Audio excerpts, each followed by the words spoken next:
नमस्कार, star Bharat news 19 च्या digital वृत्तपत्रामध्ये आपलं स्वागत आहे। मी योगिता आपल्यासोबत, तुमची आवाज देशाची आवाज। तर चला बघूया आजच्या विशेष बातम्या। या गुन्ह्यातील जे पीडित मुलगी आहे ती सध्या 18 वर्ष 1 महिन्याची आहे, पण जेव्हा ती 14 ते 15 वर्षाची होती तर जेव्हापासून 2022 ते 23 पासून तो तिच्या सावत्र वडील आणि सावत्र वडिलांकडून त्या मुलीवर वारंवार शारीरिक अत्याचार आणि मारपीट आणि धमकी देऊन त्यावेळेस ती चूप राहिली, कारण की त्यांनी धमकी दिली होती की तू जर कोणाला सांगशील तर तुला जीवानीशी मारेल किंवा तुला मारून टाकीन। या भीतीमुळे त्यावेळेस त्या मुलीने सांगितलं नाही।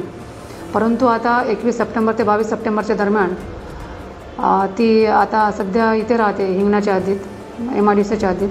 तेव्हा त्या मुलीने हिंमत करून आईला संपूर्ण हकीकत सांगितली, त्यामुळे आई आणि ती मुलगी आमच्याकडे आली।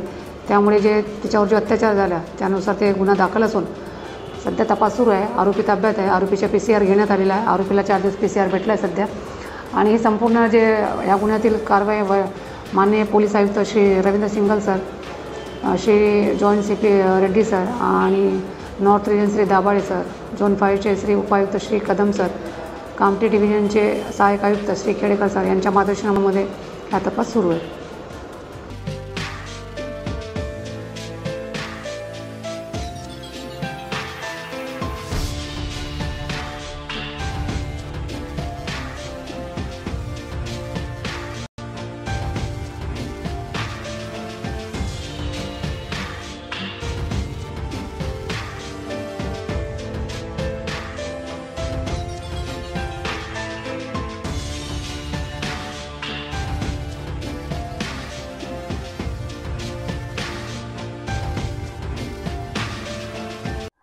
अशा आणखी नवीन सनसनी बातम्यांकरता आमच्या चॅनलला जास्तीत जास्त लाईक, शेअर, कमेंट करा व सबस्क्राईब करायला विसरू नका। धन्यवाद।